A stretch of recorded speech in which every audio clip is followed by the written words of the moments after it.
श्रीमद्भगवद गीता तीसरा अध्याय। श्रीमद्भगवद गीता में कुल 18 अध्याय हैं और हर अध्याय में जीवन से जुड़ी कोई ना कोई सीख मिलती है। श्री गीता का पाठ करने से व्यक्ति जीवन की कई परेशानियों से छुटकारा पा सकता है। आज हम आपको गीता के तीसरे अध्याय के बारे में बताने जा रहे हैं।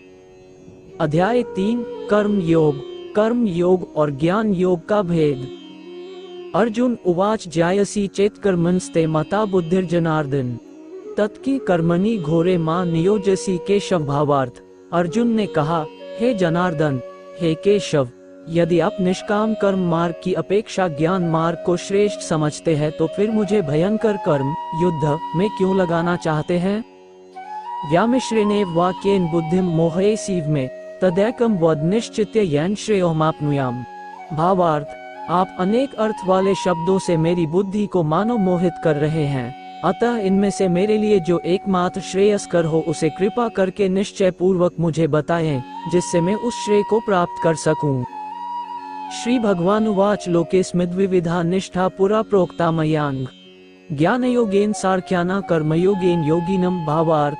श्री भगवान ने कहा, हे निष्पाप अर्जुन, इस संसार में आत्म साक्षात्कार की 2 प्रकार की विधियां पहले भी मेरे द्वारा कही गई हैं। ज्ञानियों के लिए ज्ञान मार्ग सांख्य योग और योगियों के लिए निष्काम कर्म मार्ग भक्ति योग नियत है।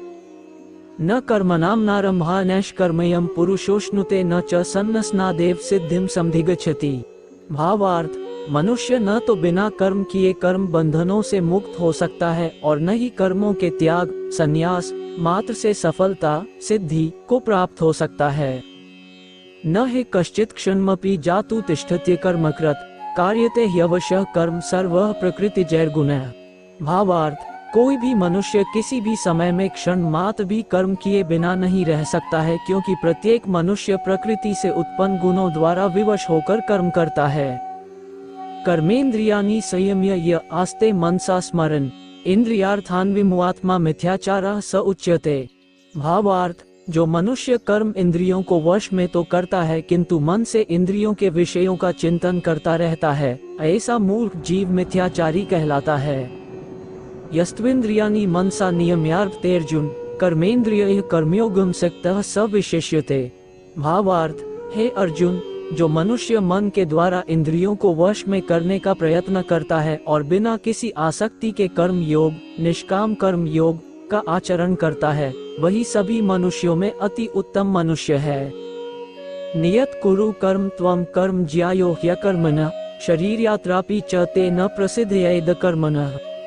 भावार्थ। हे अर्जुन, तू अपना नियत कर्तव्य कर्म कर, क्योंकि कर्म न करने की अपेक्षा कर्म करना श्रेष्ठ है। कर्म न करने से तो तेरी यह जीवन यात्रा भी सफल नहीं हो सकती है। यज्ञ की उत्पत्ति का निरूपण। यज्ञाथाय कर्मणोऽन्यत्र लोकोऽयं कर्म बंधनः तदर्थ कर्म कौन्तेय मुक्त संगः समाचर। भावार्थ। यज्ञ की प्रक्रिया ही कर्म है। इस यज्ञ की प्रक्रिया के अतिरिक्त जो भी किया जाता है उससे जन्म मृत्यु रूपी बंधन उत्पन्न होता है। अतः हे कुंती पुत्र, उस यज्ञ की पूर्ति के लिए संग दोष से मुक्त रहकर भली भांति कर्म का आचरण कर।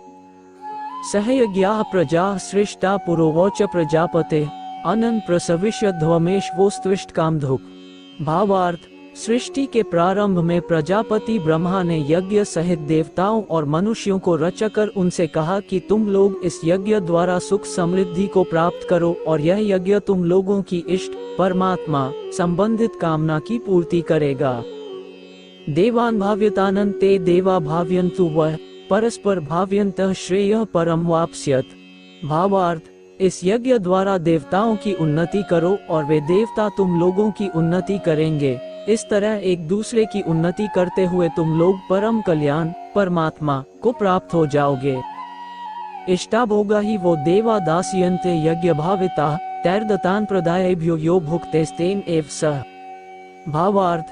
यज्ञ द्वारा उन्नति को प्राप्त देवता तुम लोगों की सभी आवश्यकताओं की पूर्ति करेंगे, किंतु जो मनुष्य देवताओं द्वारा दिए हुए सुख भोगों को उनको दिए बिना ही स्वयं भोगता है, उसे निश्चित रूप से चोर समझना चाहिए।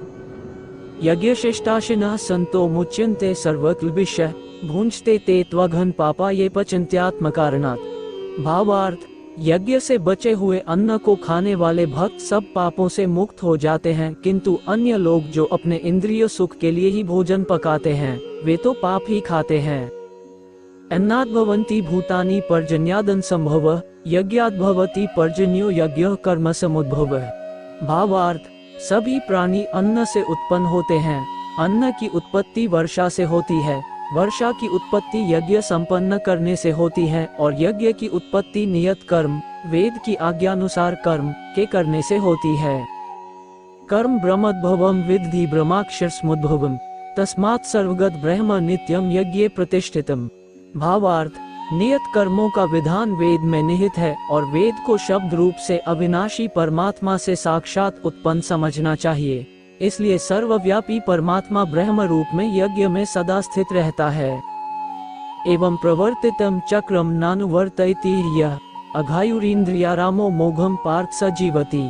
भावार्थ, हे पृथा पुत्र, जो मनुष्य जीवन में इस प्रकार वेदों द्वारा स्थापित यज्ञ चक्र नियत कर्म का अनुसरण नहीं करता है, वह निश्चय ही पापमय जीवन व्यतीत करता है। ऐसा मनुष्य इंद्रियों की तुष्टि के लिए व्यर्थ ही जीता है। नियत कर्म का निरूपण यस्त्वात्मर्तिरेव स्यादात्मतृप्तश्च मानवः आत्मैव च संतुष्टस्तस्य कार्यं न विद्यते। भावार्थ, परंतु जो मनुष्य आत्मा में ही आनंद प्राप्त कर लेता है तथा वह अपनी आत्मा में ही पूर्ण संतुष्ट रहता है, उसके लिए कोई नियत कर्म कर्तव्य शेष नहीं रहता है। संजय उवाच नैव तस्य कृतेनार्थो न कृतेनेह कश्चन न चास्य सर्वभूतेषु कश्चिदर्थव्यपाश्रयः। भावार्थ, उस महापुरुष के लिए इस संसार में न तो कर्तव्य कर्म करने की आवश्यकता रह जाती है और न ही कर्म को न करने का कोई कारण ही रहता है तथा उसे समस्त प्राणियों में से किसी पर निर्भर रहने की आवश्यकता नहीं रहती है। तस्मात् सक्तः सततम कार्यम कर्म समाचर असक्तो ह्याचरण कर्म परमाप्नोति पुरुषः। भावार्थ, अतः कर्म फल में आसक्त हुए बिना मनुष्य को अपना कर्तव्य समझकर कर्म करते रहना चाहिए, क्योंकि अनासक्त भाव से निरंतर कर्तव्य कर्म करने से मनुष्य को एक दिन परमात्मा की प्राप्ति हो जाती है। कर्मणैव हि संसिद्धिमा स्थिता जनकाद्यः लोक संग्रहम वापि संपश्यन् कर्तुमर्हसि। भावार्थ, राजा जनक जैसे अन्य मनुष्यों ने भी केवल कर्तव्य कर्म करके ही परम सिद्धि को प्राप्त की है। अतः संसार के हित का विचार करते हुए भी तेरे लिए कर्म करना ही उचित है। यद्यदाचरति श्रेष्ठस्तद्देवेत्रो जनः स यत् प्रमाणं कुरुते लोकस्तदनुवर्तते। भावार्थ, महापुरुष जो जो आचरण करता है सामान्य मनुष्य भी उसी का ही अनुसरण करते हैं। वह श्रेष्ठ पुरुष जो कुछ आदर्श प्रस्तुत कर देता है समस्त संसार भी उसी का अनुसरण करने लगता है। न मे पार्थास्ति कर्तव्यम त्रिषु लोकेषु किंचन नान्वाप्तम वाप्तव्यम वर्त एव च कर्मणि। भावार्थ, हे पृथा पुत्र, तीनों लोकों में मेरे लिए कोई भी कर्तव्य शेष नहीं है, न ही किसी वस्तु का अभाव है, न ही किसी वस्तु को प्राप्त करने की इच्छा है, फिर भी मैं कर्तव्य समझकर कर्म करने में लगा रहता हूँ। यदि यहाँ न वर्तेयम जातु कर्मण्यतन्द्रितः मम वर्तमानुवर्तन्ते मनुष्या पार्थ सर्वशः। भावार्थ, हे पार्थ, यदि मैं नियत कर्मों को सावधानी पूर्वक न करूं तो यह निश्चित है कि सभी मनुष्य मेरे ही मार्ग का ही अनुगमन करेंगे। यदि उत्सीदेयुरी में लोका न कुर्या कर्म चेदहम संकर्ष्य च कर्ता स्यामुपहन्यामि महाप्रजाः। भावार्थ, इसलिए यदि मैं कर्तव्य समझकर कर्म न करूं तो ये सभी लोग भ्रष्ट हो जाएंगे, तब मैं अवांछित सृष्टि की उत्पत्ति का कारण हो जाऊंगा और इस प्रकार समस्त प्राणियों को नष्ट करने वाला बन जाऊंगा। ज्ञानी और अज्ञानी के कर्म सक्ताः कर्मण्य विद्वांसो यथा कुर्वन्ति भारत कुर्याद् विद्वांस्थासक्तश्चिकीर्षो लोक संग्रहम्। भावार्थ, हे भरतवंशी, जिस प्रकार अज्ञानी मनुष्य फल की इच्छा से कार्य सकौम कर्म करते हैं, उसी प्रकार विद्वान मनुष्य को फल की इच्छा के बिना संसार के कल्याण के लिए कार्य करना चाहिए। न बुद्धिभेदम जन्येद अज्ञाना कर्मस्निग्धम जोषेत सर्व कर्माणि विद्वान युक्तः समाचरन्। भावार्थ, विद्वान महापुरुष को चाहिए कि वह फल की इच्छा वाले सकौम कर्मी अज्ञानी मनुष्यों को कर्म करने से रोके नहीं, जिससे उनकी बुद्धि भ्रमित न हो, बल्कि स्वयं कर्तव्य कर्म को भली प्रकार से करता हुआ उनसे भी भली भांति कराते रहना चाहिए। प्रकृतेः क्रियमाणानि गुणैः कर्माणि सर्वशः अहंकार विमुआत्मा कर्तामिति मन्यते। भावार्थ, जन्म से लेकर मृत्यु तक के सभी कर्म प्रकृति के गुणों के द्वारा संपन्न किए जाते हैं। अहंकार के प्रभाव से मोहग्रस्त होकर अज्ञानी मनुष्य स्वयं को कर्ता मानने लगता है। तत्ववित्तु महाबाहो गुणकर्म विभाग्यो गुणा गुणेषु वर्तन्त इति मत्वा न सज्जते। भावार्थ, परंतु हे महाबाहु, परम तत्व को जानने वाला महापुरुष इंद्रियों को और इंद्रियों की क्रियाशीलता को प्रकृति के गुणों के द्वारा करता हुआ मानकर कभी उनमें आसक्त नहीं होता है। प्रकृतेर गुण सम्मूढ़ा सज्जन्ते गुण कर्मसु तान कृत्स्नविदो मंडन कृत्स्नविन विचलित। भावार्थ, माया के प्रभाव से मोहग्रस्त हुए मनुष्य सांसारिक कर्मों के प्रति आसक्त होकर कर्म में लग जाते हैं। अतः पूर्ण ज्ञानी मनुष्य को चाहिए कि वह उन मंद बुद्धि सकौम कर्मी वालों को विचलित न करे। मयि सर्वाणि कर्माणि सन्न्यस्याध्यात्म चेतस निराशीर निर्ममो भूत्वा युध्यस्व विगत ज्वरः। भावार्थ, अतः हे अर्जुन, अपने सभी प्रकार के कर्तव्य कर्मों को मुझ में समर्पित करके पूर्ण आत्मज्ञान से युक्त होकर आशा, ममता और संताप का पूर्ण रूप से त्याग करके युद्ध कर। ये मे मतमिदं नित्यमनुतिष्ठन्ति मानवाः श्रद्धावतोऽनुसूयन्तो मुच्यन्ते तेति कर्मभेः। भावार्थ, जो मनुष्य मेरे इन आदेशों का ईर्ष्या रहित होकर श्रद्धा पूर्वक अपना कर्तव्य समझकर नियमित रूप से पालन करते हैं, वे सभी कर्मफलों के बंधन से मुक्त हो जाते हैं। ये त्वेतदभ्यसूयन्तो नानुतिष्ठन्ति मे मतम् सर्वज्ञान विमुञ्चतान् विद्धि नष्टान् चेतसः। भावार्थ, परंतु जो मनुष्य ईर्ष्यावश इन आदेशों का नियमित रूप से पालन नहीं करते हैं, उन्हें सभी प्रकार के ज्ञान में पूर्ण रूप से भ्रमित और सब ओर से नष्ट भ्रष्ट हुआ ही समझना चाहिए। सदृश चेष्टते स्वस्याः प्रकृतेर ज्ञानवानपि प्रकृतिं ज्ञान्ति भूतानि निग्रहः की करिष्यति। भावार्थ, सभी मनुष्य प्रकृति के गुणों के अधीन होकर ही कार्य करते हैं। यद्यपि तत्वदर्शी ज्ञानी भी प्रकृति के गुणों के अनुसार ही कार्य करता दिखाई देता है, तो फिर इसमें कोई किसी का निराकरण क्या कर सकता है। इंद्रियस्येन्द्रियस्यार्थे रागद्वेषो व्यवस्थितः तयोन वशमागच्छेतो ह्यस्य परिपन्थिनो। भावार्थ, सभी इंद्रियां और इंद्रियों के विषयों के प्रति आसक्ति, राग और विरक्ति, द्वेष नियमों के अधीन स्थित होती है। मनुष्य को इनके अधीन नहीं होना चाहिए, क्योंकि दोनों ही आत्म साक्षात्कार के पथ में अवरोध उत्पन्न करने वाले हैं। श्रेयान् स्वधर्मो विगुणः परधर्मात् स्वनुष्ठितात् स्वधर्मे निधन श्रेयः परधर्मो भयावहः। भावार्थ, दूसरों के कर्तव्य धर्म को भली भांति अनुसरण नकल करने की अपेक्षा अपना कर्तव्य पालन स्वधर्म को दोषपूर्ण ढंग से करना भी अधिक कल्याणकारी होता है। दूसरे के कर्तव्य का अनुसरण करने से भय उत्पन्न होता है। अपने कर्तव्य का पालन करते हुए मरना भी श्रेयस्कर होता है।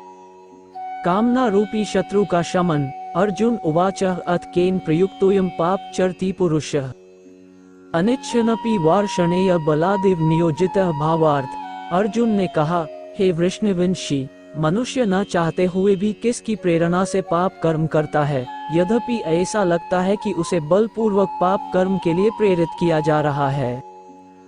श्री भगवान उवाच काम अश क्रोध अश रजोगुण समुद्भवः महाशनो महापापमा विद्धि वैरिणम्। भावार्थ, श्री भगवान ने कहा, इसका कारण रजोगुण से उत्पन्न होने वाले काम, विषय वासना और क्रोध बड़े पापी है। तू इन्हें ही इस संसार में अग्नि के समान कभी न तृप्त होने वाले महान शत्रु समझ। धूमेनाव्रियते वह्निर्यथादर्शो मलेन च यथोल्बेनावृतो गर्भस्तथा तेनेदमावृतम्। भावार्थ, जिस प्रकार धुएं से अग्नि और धूल से दर्पण ढक जाता है तथा जिस प्रकार गर्भाशय से गर्भ ढका रहता है, उसी प्रकार कामनाओं से ज्ञान ढका रहता है। आवृत ज्ञान में तन ज्ञानिनो नित्य वैरिना कामरूपेण कौन्तेय दुष्पूरेणान लेन च। भावार्थ, हे कुंती पुत्र, इस प्रकार शुद्ध चेतन स्वरूप जीवात्मा का ज्ञान कामना रूपी नित्य शत्रु द्वारा ढका रहता है, जो कभी भी तुष्ट न होने वाली अग्नि की तरह जलता रहता है। इंद्रियाणि मनो बुद्धिरस्याधिष्ठान मुच्यते एतर विमोहयत्येष ज्ञानमावृत्य देहिनम्। भावार्थ, इंद्रियां, मन और बुद्धि कामनाओं के निवास स्थान होते हैं। इनके द्वारा कामनाएं ज्ञान को आच्छादित करके जीवात्मा को मोहग्रस्त कर देती हैं। तस्मात् त्वमिन्द्रियाण्यादो नियम्य भरतर्षभ पापमान्न प्रजहि ज्ञान विज्ञान नाशनम। भावार्थ, अतः हे भरतवंशियों में श्रेष्ठ, तू प्रारंभ में ही इंद्रियों को वश में करके और आत्मज्ञान और आत्म साक्षात्कार में बाधा उत्पन्न करने वाली इन महान पापी कामनाओं का ही बलपूर्वक समाप्त कर। इंद्रियाणि पराण्याहुरिन्द्रियेभ्यः परम मनः मनसस्तु परा बुद्धिर्यो बुद्धेः परस्तु सः। भावार्थ, हे अर्जुन, इस जड़ पदार्थ शरीर की अपेक्षा इंद्रियां श्रेष्ठ है, इंद्रियों की अपेक्षा मन श्रेष्ठ है, मन की अपेक्षा बुद्धि श्रेष्ठ है, और जो बुद्धि से भी श्रेष्ठ है तू वही सर्वश्रेष्ठ शुद्ध स्वरूप आत्मा है। एवं बुद्धेः परम बुद्ध्वा संस्थभयात्मात्मना जहि शत्रु महाबाहो कामरूपं दुरासदिम। भावार्थ, इस प्रकार है महाबाहु अर्जुन, स्वयं को मन और बुद्धि से श्रेष्ठ आत्मा रूप समझकर बुद्धि के द्वारा मन को स्थिर करके तू कामनाओं रूपी दुर्जय शत्रुओं को मार। ओम तत्सदिति श्रीमद्भगवद्गीतासु उपनिषत्सु ब्रह्मविद्या योग शास्त्रे श्री कृष्णार्जुन संवादे कर्मयोगो नाम तृतीयोऽध्याय। इस प्रकार उपनिषद, ब्रह्मविद्या तथा योग शास्त्र रूप श्रीमद्भगवद्गीता के श्री कृष्ण अर्जुन संवाद में कर्म योग नाम का तीसरा अध्याय संपूर्ण हुआ। हरि ओम तत्सत।